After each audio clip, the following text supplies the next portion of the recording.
Welcome to Grand Rock Warehouse, and tonight I want to welcome Boldt back to the show. This is part of our Frank Zappa series. We are in 1975, and we are looking at Bongo Fury. We want to hear from you in the chat. How do you rate this record? Grant is changing the world one track at a time on Grant's Rock Warehouse.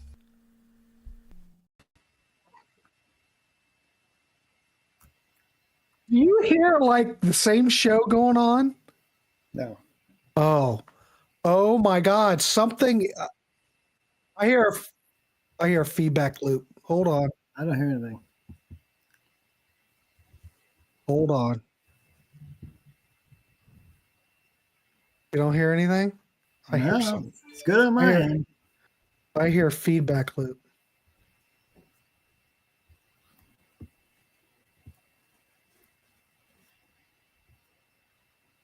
Hold on, give me a second. Why do I hear myself?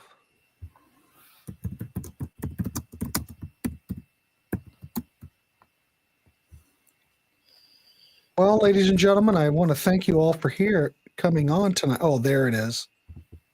Oh, Grant, you're such. I think you're hallucinating, man. No. I see it. I've got an extra window open. Yeah. I'm not. If I can bring it up correctly. Hold on. That's a rookie move. There we go. We're good. That would drive me crazy. Anyway, sorry about that, but sometimes, we have issues. Anyway, tonight, I want to welcome Boldt to the show tonight. We were looking at, we're in 1975. We're going to look at Captain Beefheart and Frank Zappa's album, Bongo Fury. Came out on Discreet 1975. Is that it behind you there, Byron? Yep. Nice. I got the CD here, too. You're such a freaking professional. Well, good. I got to have two of them. I like it. But anyway, we're going to talk about it. This is part of our series we've been doing for, probably been a year by now. I want to welcome everybody in the chat. Webb's here. Yes, Bozio's on this. Yeah, he's got vinyl. Vinyl Gorilla Records. Bongo Fury was the best album, Beefheart 2. There you go. What's that, original pressing? Discreet? Yeah. Excellent. Yeah, Webb, it's winter. I don't know where Webb's located, but here in Ohio, it's cold. And I'm cold. Yeah, today is the coldest it's been here all fall. So winter's on its way. We had a beautiful. Anyway, I want to appreciate everybody coming in. Ken's here.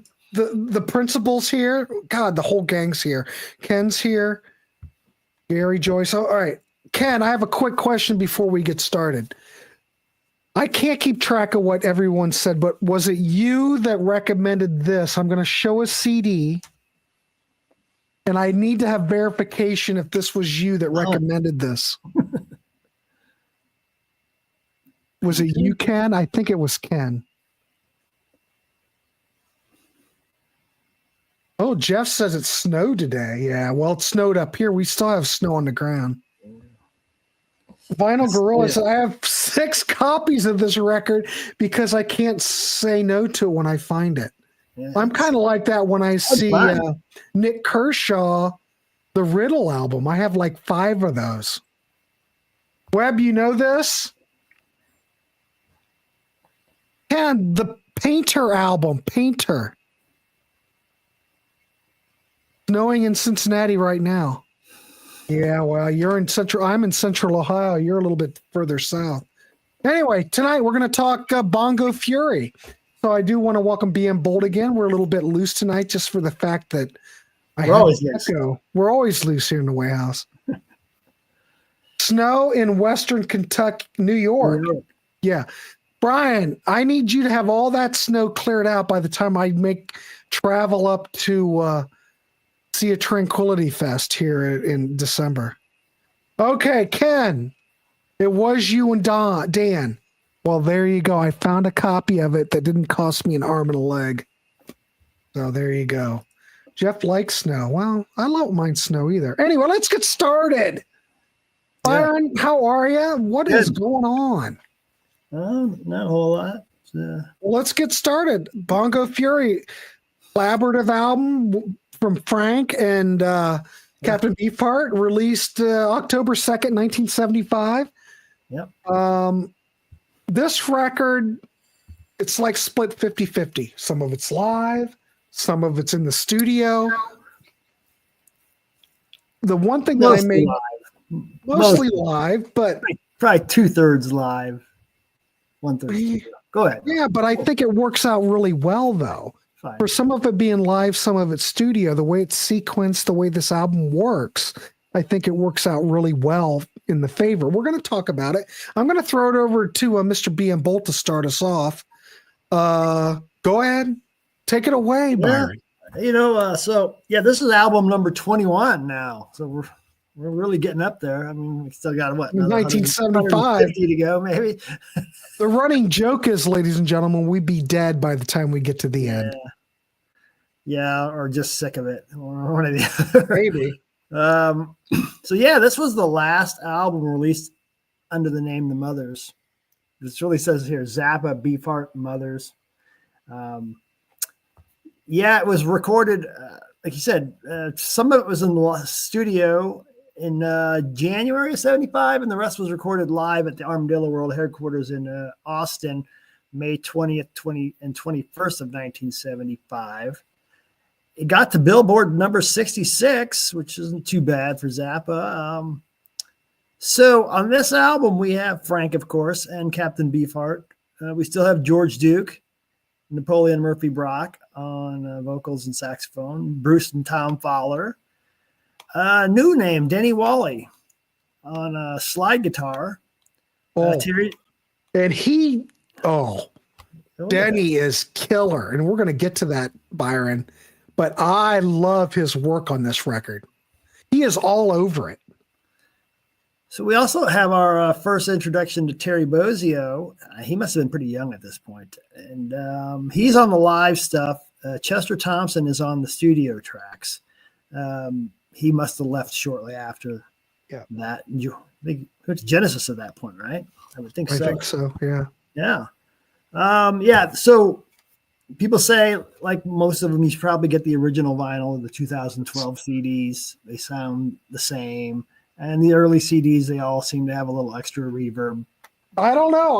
I've never heard. Okay, if anybody knows this series, a lot of this I'm coming in green. So I've never heard this record until I bought it. I bought the Ryko CD because, I figured it's just as fine. The 2012 CD, does it have any bonus tracks? It's probably a straight reissue, right? All right. Yeah. So I've got the Ryko CD, which I think's fine. Yeah, but it's pretty much a live record. I didn't really notice any more reverb. Is there more reverb on it? I never take the time to A/B the versions. I usually pull this information off. There's a website which breaks down all the Zappa albums and the versions that came out, and it tells you, okay, what you should have, or what are the completest versions you should own, and what are the essential versions, and so anyway, Frank and Captain, or Don Van Vliet, they were high school buddies, and they got back together here. They kind of had a falling out after Trout Mask Replica. Why did they have a falling out? Oh, shoot. I knew you were going to ask me that. Well, you brought it up, Byron. Yeah, I shouldn't have brought it up. I know it's probably a royalties thing. I don't know that for a fact. Because of Trout Mask? I don't know. Wild Man Fisher had some issues with Frank with the royalties, but he was fucking crazy. But I can't remember the exact reason why he and Frank kind of had a little bit of a falling out after that. But then they had another falling out after this too. And he had recorded an album, and there was some money issues between him and Herb Cohen, and Frank and Cohen had a lawsuit against each other with Discreet Records, and that album finally did come out. I think not that long ago, a few years back. But I think it got released in other versions over the years too. Go ahead. Jay, I'm not getting the Beatles mono box tomorrow because I've got this Beatles mono box CD. And if I have that, I don't see any reason to get the mono box on vinyl. But I used to have a lot of those mono pressings on vinyl, but I sold it. Sold them when they started going for big money. I'm fine with the mono box CD set. So, Muffin Man, Super Strike likes Muffin Man. That's a great track. We're gonna get to that. All right, keep going. So, all right, so I'm gonna say, as far as Captain Beefheart goes, this is one of the tamest things he's ever done. That's what I was thinking. Although Byron, no, because you mentioned that fairly tame. This is fairly tame. This is his first solo album, though. When I listen to this, and I know Trout Mask, I know Lick Your Decals, I know Captain Beefheart fairly well. I don't have everything.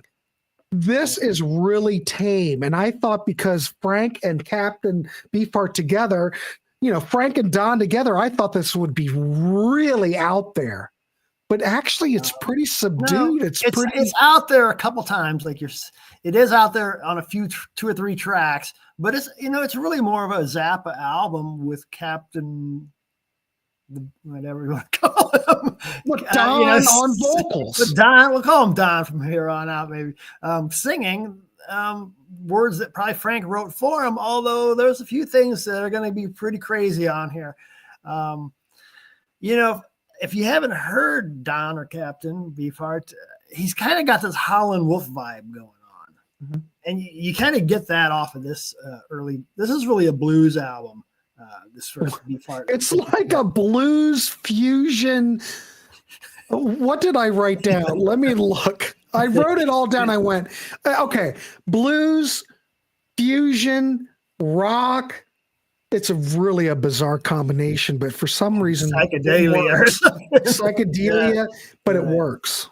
So, but yeah, Don would write some really, really crazy lyrics too. If you've not heard Trout Mask or Lick My Decals Off, you got to go check that out at some point. But I would say, this album or The Safe as Milk are good starting points just to kind of get a feel for what he's going to be like. Mm-hmm. Man, his shit's out there. It's really out there. But this is a lot more accessible. Like I said, I was surprised how accessible this record was. Yep. It is. So anyway, that's all I really had to say, other than we can start talking about some of the songs now on here. I do want to mention that this is one of those albums, though. We mentioned some reviewers on here, like Robert Christgau, which hates everything. He kind of liked the soulfulness of it and how it had that, added humor that Beefheart kind of brings to it. But a lot of the fans, this isn't one of those records that I don't think this is one of those favorites in the Zappa canon now or in the catalog, is it? It's kind of more of an obscure record. Some people don't like it at all. I think we'll get there. Some love it. It gets a lot of mixed reviews. I'm still not going to give my opinion too much on it yet. But Ashley, David Gates produced Captain Beefheart. Some of the earlier stuff. Yeah. Don't forget, David Gates was a big producer before he went and became part of Bread. But all those guys in Bread were top-notch musicians. I will say that. Anyway, all right, let's start talking about that first record, Deborah Cadabra. Right. Go ahead, Byron. What's your thoughts? So, I saw Dweezil Zappa play Zappa. I've seen him at least four times now. And one time I saw him, one of the sound guys from the band, he comes out, and he's a bald guy, but he had like a wig on, a toupee, like a wig on with like a headband around it or something. And they performed this, and I was just blown away. And he did a really good job of singing Beefheart style. And so I'm going to describe this song as like just total madness. There's at least 7 different musical sections to this thing, different Mhm. sections. And to me, this song is a perfect amalgamation of Frank and Don. Um, Mhm. I don't think that Don had any writing credits on this track, but I think there's a lot of ad libbing going on that was done by Don, but he didn't get any writing credits for that. But a lot of these lyrics just don't make any sense. Some are just really bizarre. You get a lot of sax and trombone on this as well, and you get a lot of that throughout this album. That's Napoleon on the sax and Bruce. Bruce is the trombone guy, right? But I've written down some lyrics on a few songs here just for people to kind of get an idea. Go ahead. But so it actually starts out kind of musical, da, da, da, da, da, da, da, da, and that kind of goes on. And like I said, there's so many different parts of this, and there's a section where he just starts. I'm gonna say he's riffing, ad libbing, and he's saying this is him just talking in his real Howlin' Wolf voice. He's like, "Oh Deborah, algebra, amnesia, cadabra, which got us of Lancashire Boulevard, cover my entire bodice with Avon Cologne. Drive me to some relative's house in East LA, just till my skin clears up. Turn it to channel 13 and make me watch the rubber tongue when it comes out from the puffed and flabulent Mexican rubber goods mask. Next time they show the Banaka." I don't know what the hell any of that means. It doesn't mean anything. It's gibberish. But when I listened to this, I thought if this is what the rest of the album is, because I think opening up with this, it's really out there. The rest of the album is not so quite good, as, it's so good. It's like I said, it's this amalgamation of Frank and Don, and it's just perfect. It's accessible and still way out there. Mm-hmm. Where most of the Don albums are just crazy, and it's just hard to really. But it's funny, it's surreal, but it really is a good showcase for Don's vocals. To be quite honest, it really shows what he can do. But it's got a lot of pop culture references, like Roger Daltrey's Cape, which is bizarre. Now you're on the Carolina Hardcore Ecstasy. Oh, all right. Well, the thing is, back it up. Yeah, but you know what I mean? A lot of sometimes I'm listening to this. Don't forget, I don't know this album like Byron does. A lot of these songs segue into each other. And well, where's one start and where's one end off? Yeah. But all right, so Carolina Hardcore Ecstasy mentions Roger Daltrey's Cape, which is also bizarre, but it's just a continuation of what came before. Did he wear capes? I don't remember. But she threw a Roger Daltrey tape on as well. Well, I think Roger Daltrey tape on. Doobie Brothers tape, yeah. In like 67, 68, he would wear stuff like that when he had his dippy-doo hairstyle, Yeah. But yeah, so we'll get into Carolina Hardcore Ecstasy then. This is a 6-minute track. It's really nice, melodic, medium tempo song with nice group vocals throughout. And it's essentially about a guy who picks up a woman and she's into being stomped on by men in 14 triple D size shoes. So she's kind of kinky or something, or a masochist. I don't know. Hardcore Ecstasy. Yeah, I was "Oh Baby Stomp All Over Me," Carolina Hardcore Ecstasy. Really good song. To me, this would have fit perfectly on the last 2 or 3 albums. I agree. It just feels like it belongs on those albums. It's that same style. But I think this is just a continuation of what he was doing before, except you've got Don on vocals and stuff. A lot of these really have the same core as same song structure and everything like that. And that's really kind of why I like this album so much, even though I haven't rated it yet, because it just kind of continues on. Because I think we're still in that era, Byron. This is a great era for Zappa. I mean, it is. We're still in that period that just, love it, Yeah, it's got a nice extended guitar solo on it. There's a lot of guitar soloing on this album too, and it's a very blues-based album. Most of the songs are very blues-based, except for a few oddballs here and there, which we'll get to.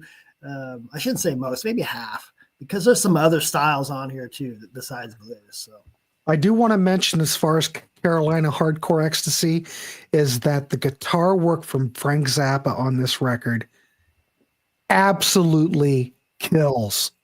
He is like on fire. And Tom Fowler, his bass playing on here, and I've mentioned Tom's bass playing on previous episodes. Last album, yeah. Awesome. And the other thing I just want to say before we go on is that I think the production, the live production, sounds great. It's not like anything like the Flo and Eddie stuff. This record sounds great. The studio tracks sound great. The live stuff sounds great. So far, I'm into this record. I dig it big time. But yeah, Carolina Hardcore Ecstasy. Oh man, Frank's guitar parts and his tone on that. Great too. Brilliant. Absolutely brilliant. Yeah, you can't. That is one of the highlights of the album. Well, there's a few, but that's one of them. Ken, we'll get to Zooter Lures. We'll get there. Yeah. So the next track is Sam with the Showing Scalp Flat Top. I did it 251. Okay, so spoken word. Let's kind of take a U-turn here. This is, it's a spoken word. It's basically Don reciting a really strange poem with just random music here and there. And noises too, but it's kind of almost like a call and response. He'll say a few lines and then there'll be some random music or noise that sometimes they kind of reflects what he's saying, and sometimes it doesn't, because like he played opaque melodies. He'll say something like that, and then Frank will play some really opaque melody on his guitar. Yeah. So there's this kind of back and forth. Kind of calls back. It's like he's calling back to Don with what he says. Yeah, like I said, call and response at times. I got some more lyrics that I copied down here, just so people can get an idea. Sam with the Showing Scalp Flat Top, particular about the point it made. Why, when I was knee-high to a grasshopper, this black juice came out on a hard-shelled chin. Jesus. And they called that tobacco juice. I used to fiddle with my back feet music for a black onyx. My entire room absorbed every echo. The music was thud-like. None of it makes any sense. None of it makes sense, but it all works. See, the thing I like about this record so far is that the sequencing, the way all these songs are segued together, it really is a perfect record. No, because there's nothing really that it's jarring. Everything kind of just has that flow. You know what I mean? It really works. So, to me, this is the closest thing so far to what you might get on a Beefheart album. But still, it's still pretty tame compared to what it's very tame. But it's fine. It works. Yeah, that track actually ends with a little bit of a Louie section, where he starts saying, "I wish I had a pair of bongos, bongo fury," and they're dun, dun, dun, dun, dun, dun, dun, like Louie Louie. Mm-hmm. So So next track is Poofter's Froth, Wyoming, Plans Ahead, which is like about 3 minutes. It's got a preamble, kind of like with Live at the Roxy. He had a lot of preambles on there where he's explaining the song. It's about a small town that's going to be commercializing on the bicentennial, because this came out in 1975. And if you guys were around back then, you'll know the bicentennial was a pretty big deal in 1975. It was a big deal when I was a kid. Yeah. Did you go to the Freedom Train? I don't know. We had some kind of thing in the park celebrating 1776. Had I known we were going to talk about it, I would have brought a picture. Okay. So, but anyway, this is a country song with Don singing the vocals, and he's got a harmonica solo. You get quite a bit of horns. Denny Wally's got some good country slide licks going on. It's a fine song. It's nothing great, but It's basically a cowboy song. yeah, it's cowboy. It's really all it is a cowboy song. But you would think, you listen to it and you think, well, that can't be possible. But then it works. I can't explain it, but it works. And I love it. I mean, a lot of irony, a lot of humor. You get Beefheart on here and it's just, there's a lot of humor. And I like it. Yeah, Captain sang. Don sings on that track, right? I did write that. Yeah. He sings on it and plays the harmonica Mm-hmm. because he doesn't sing on everything on here, but he does sing on that. And then the first side ends with a studio track called 200 Years Old, which is 4.5 minutes. Very bluesy. Yes. I go slow blues with Captain on lead vocals. And harmonica, he freaking smokes on the harmonica. He's singing the vocals in the chorus and harmonica. I get harmonica solos and fills, and you get Frank. He's speaking the verses. Mm-hmm. I don't know for sure what it's about, other than I said, well, I think it might be about the bicentennial because it's 200 years old, but he's equating it to a woman. Maybe like the country's too as a woman and she's 200 years old. I don't know. I couldn't figure it out. But yeah, there's a nice blues solo from Frank on this as well. That was all the notes I had. Yeah, the guitar on here, one of the best. It's kind of heavy, great production, and what Frank brings to the table, I absolutely great guitar parts. Slow, heavy blues is how you describe it. But the thing is, I really like this for Frank's guitar playing. I don't know. Some people may think that, did Don alienate or kind of bother Frank? I don't know. Frank seems like he's in a good place on this record because he is just blaring on guitar. And don't forget, maybe it's because Terry Bozio's in the band. I don't know. But Tom Fuller, great bass player. George Duke, it's a great band. It's a great band. And they just thrive on this. There are a couple bootlegs. I think I might have one laying around on my hard drive of this tour. So full shows. And I don't remember much about them. I'd have to go back and look to see if there was much more that Don did on here that isn't on this album. I think that actually there was a completely different version of The Torture Never Stops, which we will get to in future albums, where Don is just kind of reciting the lyrics, but the song has a completely different feel to it. All right, cool. Cucamonga. Side two. Side two, another studio track, a little bit more whimsical, a little bit more of a narrative feel on this. Zappa's telling a story about Cucamonga. Isn't it about his hometown or something? Or that's the town that he moved to after high school. And that's where he had his recording studio that he bought. And he got arrested for making the pornographic audio tape and whatnot. I didn't really write much down about this other than it's 2 minutes and 24 seconds. I don't know. What's your thoughts on this? I've got some notes on this, actually. So anyway, way back around this time and slightly before that, there was a song called Farther Oblivion. Not the same as Father Oblivion on apostrophe, but it's called Farther Oblivion.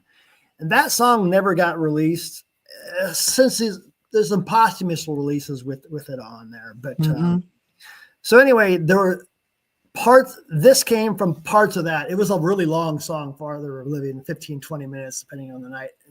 And this apparently was a part of that, but they didn't have any lyrics. He added the lyrics later. Let's see.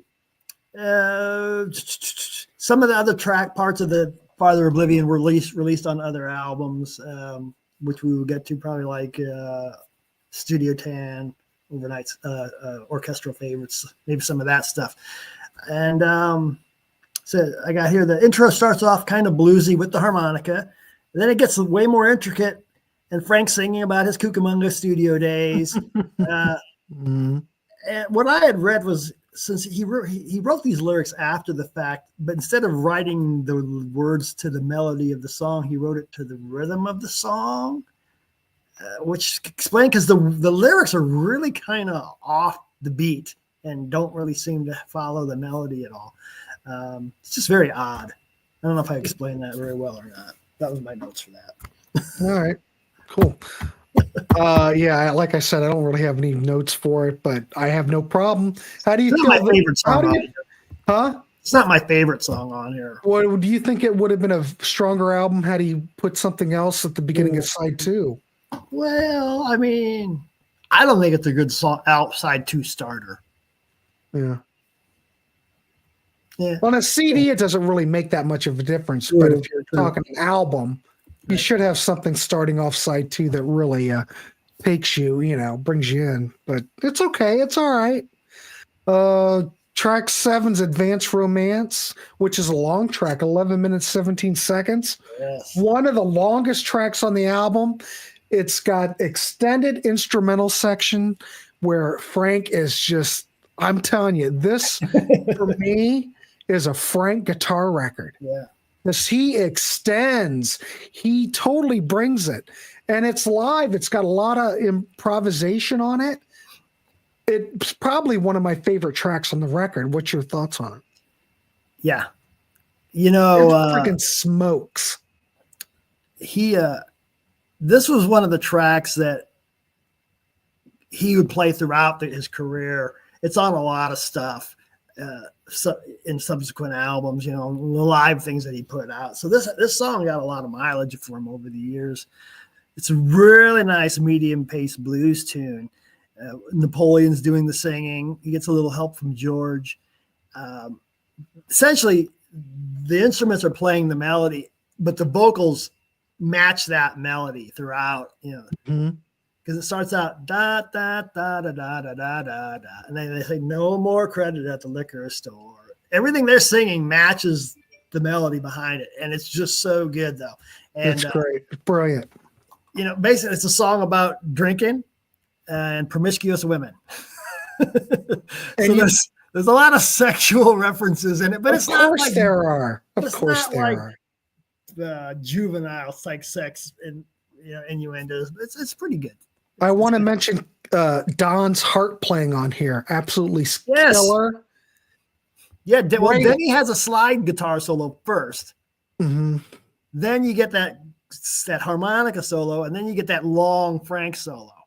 Like I said, it's a great blues tune with a lot of extended jamming on it. Well, I think that this track, when we were mentioning different musical styles, this is a perfect mix of blues, jazz, and prog. That's the way I hear it. It's got all that, and I think it's a perfect mix of just a combination of all those. It's probably my favorite track on the record. So, yeah, because great stuff. There, like you say, there's you got the blues kind of lick that the way it starts, but then there's this da da da da da da da da da da da da, which is jazzy, really, like you say, and it's kind of combines a lot of those genres into it. Look at this. We already have a rating. 10 and what we are going to, when we get to the end, I'm going to ask for that since we're doing it live. And I love to bring people or the panel or the people in the peanut gallery in, and we want to get a rating. So Larry's already given it a 10 out of 10. So I will consider that. But keep going there, Byron. I'm going to. Well, that's the end of that track. Let's go on to Man with the Woman Head. About a minute and a half. I don't really care for this as much. This is similar to the Sam with the Showing Scalp Flat Top, in that it's Don basically now reciting another bizarre poem with random spoken word, another spoken word. I've got some of the lyrics written down here again. Go ahead.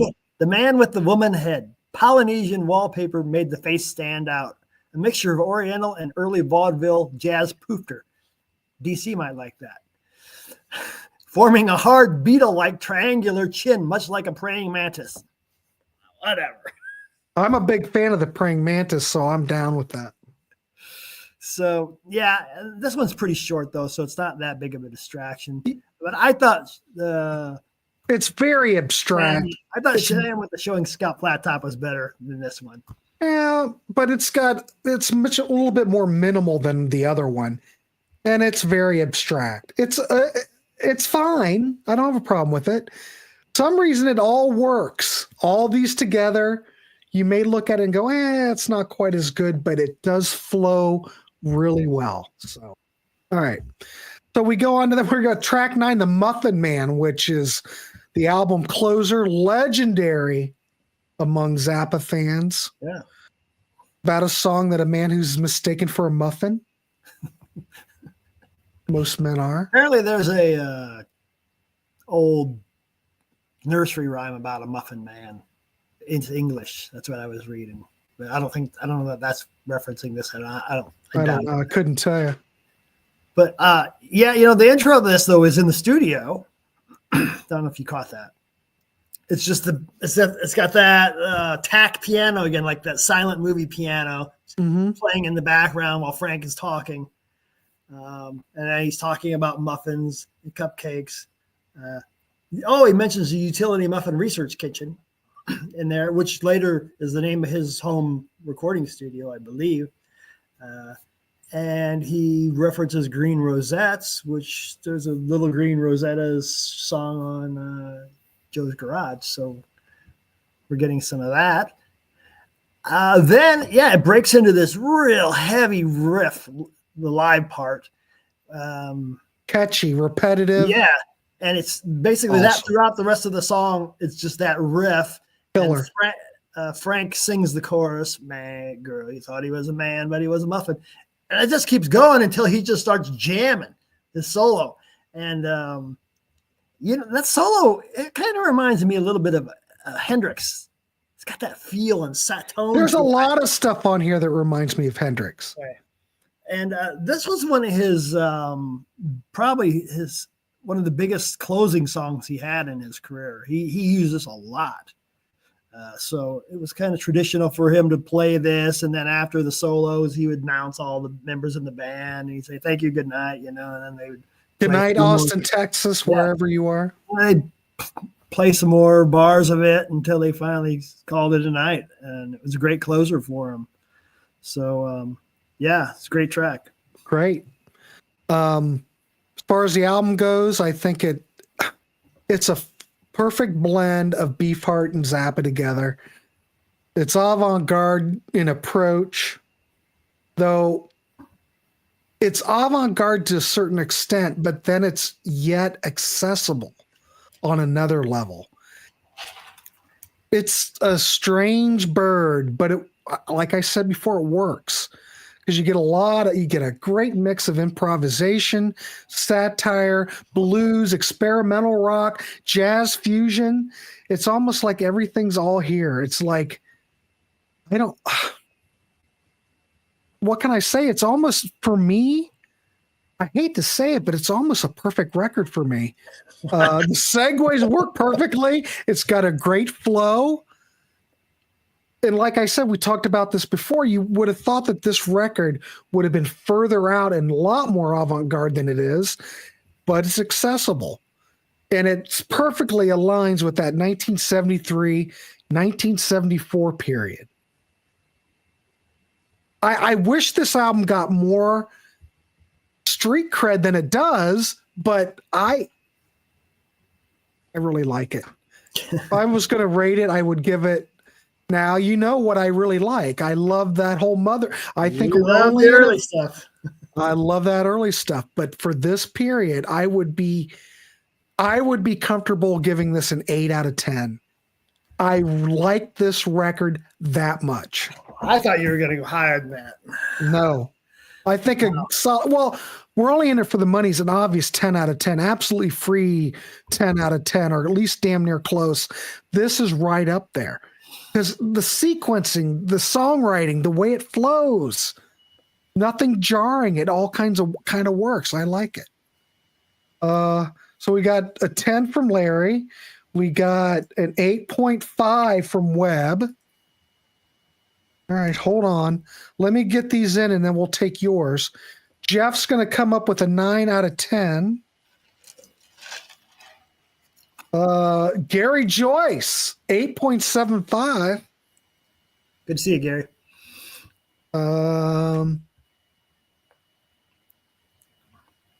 Ken, 8.5 from, all right, Ken. All right, super. What else we got? Saw Zappa perform Carolina Hardcore Ecstasy at Duke University in 75. Fabulous. Grant, Man, you're set old. that up like a 9. Chuck's up 50, there. all right, we got a 8.5. All right. All right, I don't have any more. Anyway, go ahead. What's your score on this, Byron?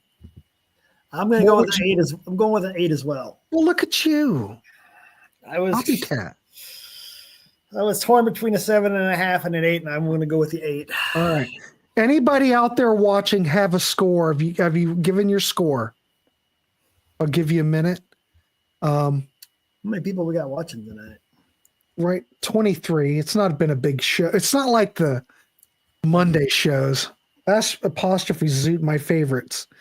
Sean Barnes. Hey, Sean, how are you? He's going to give it an 8. Our Zappa shows don't get as much love as some of the other shows, but Chuck. that's All because right. people don't know have Chuck. a good taste in Zappa like we do. Evidently. Chuck, thank you. We got a 9 from Chuck. Anybody else before we tally this up? I like this record a lot. So glad I bought this. Yeah, So freaking I've good. had it since the 80s. So, well, a lot of this is new. I've had all the original Mother stuff since the 80s. And Zoot the Lures will be much higher for me. Well, yeah. that's the next show, people. Next show. Gary, my faves, One Size, Apostrophe, and Overnight Sensation. Excellent. Well, let's tally it up. My tally is an 8.625. Well, higher than we gave it. Higher than we gave it. The crowd likes it more than we do. I love it when that happens. So I would, if you're looking for this record, I would highly recommend it. I think it's a must-have. I wish it got more credit than it does, but I think it's a fine record. You know, there might be other works that Zappa's done that, you know, especially that Mother stuff just seems even more well thought out. It seems like a conceptual piece. This is just like a collection of tracks that work. So, all right, cool. I guess we did it. We've got a 8.625. I'll go with that. I don't have anything else. Byron, you got anything else?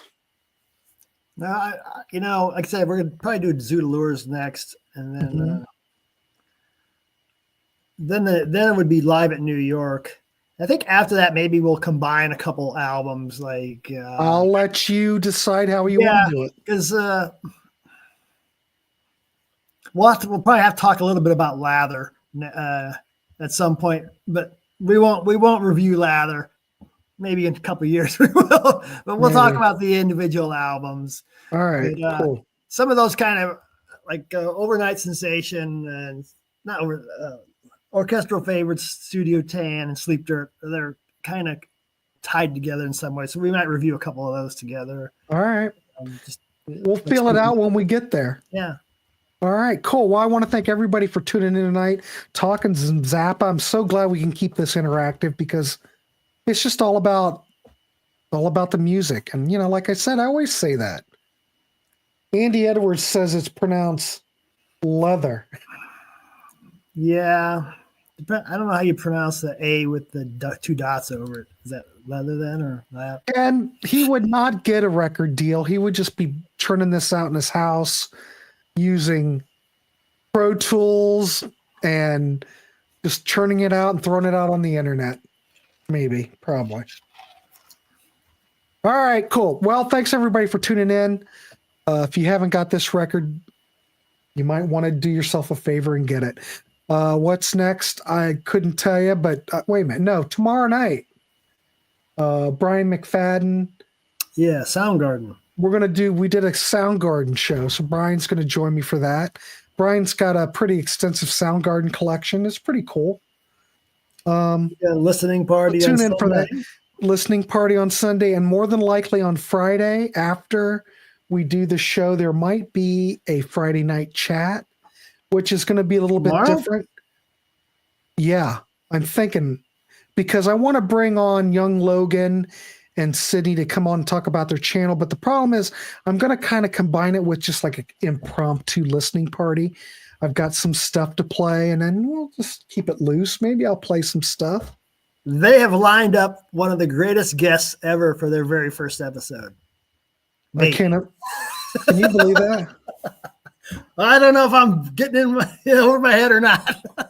Well, see, that's what I'm going to do. I'm going to let all you go on their show before I ever you ever get to me. Yeah, the good thing they're bringing on someone with some experience, right? Yeah, you can keep them in line. We're going to be talking about the very first Triumph album, everybody. So, have you heard? You know the first Triumph album? Yeah, I've owned it forever, man. I've heard it, but I could never get into it. I have the. Let me see here. Where the heck is that at? I'm not a Triumph guy, though.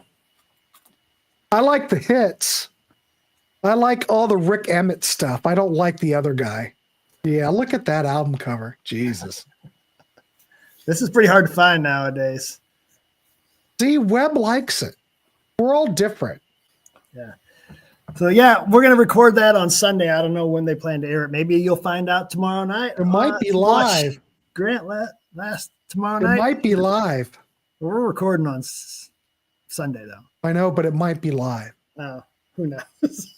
I wish they would practice more before they really go at it, but that's just diving in head first, man. Diving in head first. I think they should record the first one, and then I think it might. If it goes bad, we'll record it a second time. You know, you're gonna go and talk to those two knuckleheads twice. Yes, whatever it takes. Whatever it takes. I think. Hey, Gary Joyce. See, Gary likes Gilmore. I'm more of a Rick Emmett guy. We'll discuss. Speaking of Rick Emmett, do you have any of his solo stuff, Byron? I think I have the first three. Okay. What's your thoughts on those? I like him. After that, he started doing like some jazz stuff, which I didn't really care as much for. You know, they're kind of like, I think you might like them. They're kind of they're very accessible. What do you mean commercial? They're very accessible. What are you trying to say? Maybe a little power poppy at times and kind of just accessible. One of the songs on, I think his third album we had it was our wedding song when, in a good way, when I talk about weddings, it was the song that my wife walked down the aisle to. So, yeah. You sure it wasn't the Beatles? Why don't we do it the road? I was sure that's what you walked down the aisle to. No, it's called "Let Me Be the One." She loves it. So she likes that. Yeah. Huh, be damned. I think I hear her upstairs laughing. Ernesto, and he's late, of course. I heard her laughing upstairs. I don't know if she's watching or just doing something completely different. No, she's laughing at me. But she hasn't commented, so she probably isn't watching. Well, Stephanie, comment. We need to hear from you. Look at Ernesto coming in right at the end. He's got a wedding song comment. He's all about wedding. Wasn't it never surrender? That was American Girls, actually. Oh no, Byron. Come on. All right, well, let's wrap this up. I do want to thank everybody for tuning in. It was a good discussion. Jeff saw them Just a Game Tour, one of the best shows ever. Really? So anyway, maybe show up tomorrow around 8 o'clock. Of course, we do have the premiere for Soundgarden, but I might be going live at 8 o'clock, around 8 o'clock tomorrow, play some music, talk to those two knuckleheads about their channel. Byron, you should come on. You could talk about your appearance. Give them some tips, man. And you have no idea how many tips I've already given them. Oh, okay. I have no idea. Monday is 1986 as well. So yeah, so Monday, 8 o'clock, we will be live before Hudson Valley Squares. We will be doing 1986. We've got a great panel. If anybody hasn't watched the 80s, the year shows, I guess I should call it the year shows. Yeah. Todd Evans will be back, Byron, DC, the whole gang. we'll be back, and it's going to be fun. All right, we'll let you go. Have a good one, everybody, and we'll probably. When is which Logan show, Webb? Which Logan show? He might be on tomorrow night. Tomorrow night is your show with them, right? Well, I haven't officially thrown it out there, but if I go live impromptu, they'll probably come on. Yeah. Well, I'm supposed to record with them Sunday. Okay. Record. So maybe it'll go live. I don't know. We're supposed to record. See, Gary, I've seen Logan because he's bought my shirt. He sent me pictures with the Grants Rock Warehouse shirt. I've seen young Logan, but my God, young Logan looks like he just got out of puberty, or he hasn't even entered it yet. Doesn't he look like he's about 12? We were watching last night. It was last night, wasn't it? It was last night. Yeah, and my wife was watching a little bit of it, and she thought it was really cute that Logan's mom would comment. Ernesto, I was talking to Sydney, and he got StreamYard set up today. He was asking me about 50 questions. You would think I'd be the one that would be on this maiden voyage, but I'm not. The way they use me. Yeah, I won't be on their show because they're not at my level. What's the name of the channel? I think it's called Dirty Dogs or Slap and Tickle. I'm not sure what it's called. That was like Slogan's Rock. I don't know. It's an extravaganza. Oh, look, it's Logan. What's going on, my mammals? We were talking about tomorrow night. Where have you been? No, you guys need to practice before I come on. I'm not going to go down to that level. Logan may help me out. Logan, can you talk to Webb and give him the deets? Yeah, we need to advertise that show when that Triumph show comes out. We need to get everybody to advertise it. And I think it's going to be live because Sydney got it all set up. Well, I don't know. I haven't got the link yet, so I had 50 questions today about it. All right. All right. Well, I'm going to go. Logan, get with Webb for God's sakes, and there you go. It's all good. Yeah, it's on John's channel. I was thinking it was John's channel. It was good. We had a good turnout. It was on John's channel. We had a good turnout last night. I mean, Logan did yawn like I did tonight earlier, but I'm tired. I had a long day. I've worked all day, and then I'm doing this. All right, let's get going. We'll see you tomorrow. 7 p.m. is Soundgarden, 8 o'clock. More than likely, there will be a listening party. Not a listening party, kind of a hybrid. I don't know. I might just be hanging out. So if I'm live, you'll know it. If I'm not, you'll know it. All right, Byron, we'll see you next month. We'll book it. I'll send you a date. We'll do it. All right. See you, everybody. Have a good one.